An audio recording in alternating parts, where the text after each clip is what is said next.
ناظرین، مقبوضہ کشمیر میں بڑھتی ہوئی بربریت اور اس کی اصل شکل کو ختم کرنے کی سازش، جس کے متعلق آج آزاد کشمیر بھر میں احتجاج جاری ہیں۔ اس احتجاج کے سلسلے میں تحصیل پریس کلب ڈڈیال نے بھی ایک کال دی، جس پر لوگوں نے یہاں پر شرکت کی۔ اس سلسلے میں میرے ساتھ موجود ہیں سابق صدر پریس کلب ڈڈیال، تحصیل پریس کلب ڈڈیال جناب عبدالشاہد چودھری صاحب۔ ان سے پوچھتے ہیں کیا کہیں گے مسئلہ کشمیر کے اپنے آخری اس حد پہ بھارت جو پہنچ چکا ہے، اس کے متعلق کیا کہیں گے؟ السلام علیکم۔ وعلیکم السلام جی۔ بھارت نے یہ جو تحریک پیش کی ہے 370 ہے، اس حوالے سے کشمیریوں کو شدید خدشات ہیں۔ اس کا صرف ایک ہی حل ہے، جو اقوام متحدہ کی قراردادوں کے مطابق اس حوالے سے جو کل قرارداد بھارتی پارلیمنٹ میں پیش کی گئی ہے، صرف آزاد کشمیر ہی نہیں، دنیا بھر کے اندر بسنے والے کشمیری آج سراپا احتجاج ہیں، اور جب تک ایک بھی کشمیری زندہ ہے، کشمیر کی آزادی تک اپنی جدوجہد جاری رکھے گا۔ آج پوری دنیا میں اس وقت جہاں جہاں کشمیری آباد ہیں، ان کا تعلق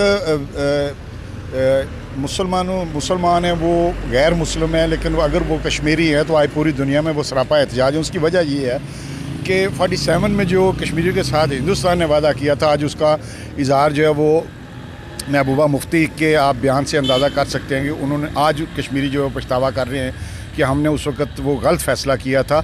آج ہندوستان نے کشمیریوں کی قومی شناخت کو مٹانے کے لیے جو ایک گھناونی سازش کی ہے، وہ میرے خیال میں اس کے لیے نہ ہی قوموں کو اس طرح غلام رکھا جا سکتا اور نہ ہی خطے میں امن ہو سکتا ہے۔ کشمیریوں کا جب تک مسئلہ کشمیر کو حل نہیں کیا جائے گا، بے شک اس طرح کے ہتھ کنڈے جو ہے وہ کیے جاتے رہیں، کبھی بھی جنوبی ایشیا میں امن قائم نہیں ہو سکتا۔ ہاں، ایک صورت ہے کہ کشمیر کے اندر آخری کشمیری جو ہے اس کو قتل کر دیا جائے، جس طرح اس وقت مقبوضہ کشمیر کے اندر صورتحال ہے کہ ہر گھر کے باہر جو ہے، گھر کے فرد 5 ہیں لیکن گھر کے باہر جو ہے 10 انڈین فورسز کے لوگ جو ہیں، وہ انڈین آرمی کے لوگ جو ہیں وہ کھڑے ہیں، اور اس طرح کبھی بھی کسی قوم کو غلام نہیں رکھا جا سکتا۔ آج اگر وہ کرفیو لگا کے کشمیریوں کو جو ہے وہ ان کی دوائیوں تک بند کر کے، ان کے کھانے تک بند کر کے اگر اس قوم کو وہ اپنا جبری غلام رکھنا چاہ رہے ہیں، تو میرے خیال میں یہ کبھی بھی نہیں ہو سکتا۔ انڈیا میں جو جموں اور لداخ میں جو مودی سرکار نے آئینی اور قانونی جو دہشت گردی کی ہے، ہم اس کی بھرپور مذمت کرتے ہیں۔ وہاں کی پوری پارلیمنٹ، وہاں کی عدلیہ، وہاں کی سول سوسائٹی نے اس اقدام کو غیر آئینی قرار دیا ہے، اور کشمیری عوام نے اس کو کسی صورت بھی قبول نہیں کرے گے۔ کشمیر کا ذرہ ذرہ ہے کشمیر کے رہنے والوں کا۔ میرے ساتھ موجود ہیں سابق صدر انجمن تاجران چودھری محمد زبیر صاحب۔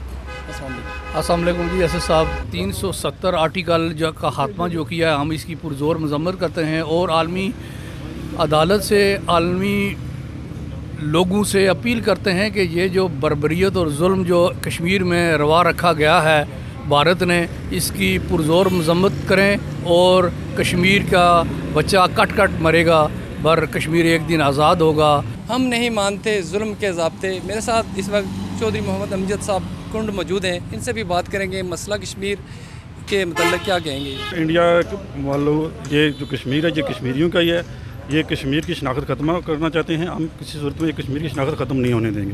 انشاءاللہ کشمیر کشمیریوں کا اور کشمیریوں کا رہے گا۔ کشمیر کشمیریوں کا ہے، آخری کشمیری تک اس مشن کو نہیں چھوڑیں گے۔ میرے ساتھ اس وقت موجود ہیں سابق پیارو اس پارٹی کے مرکزی رہنما راجہ آزاد صاحب۔ ہم مقبوضہ کشمیر میں جو ہندوستان نے ظلم و ستم کا بازار گرم کیا، اس کی پرزور مذمت کرتے ہیں، اور ہندوستان نے جو یہ قانون سازی کی ہے، وہ اس کو یونین بنانا چاہتا ہے، یہ کشمیری کسی صورت اس کو قبول نہیں کریں گے۔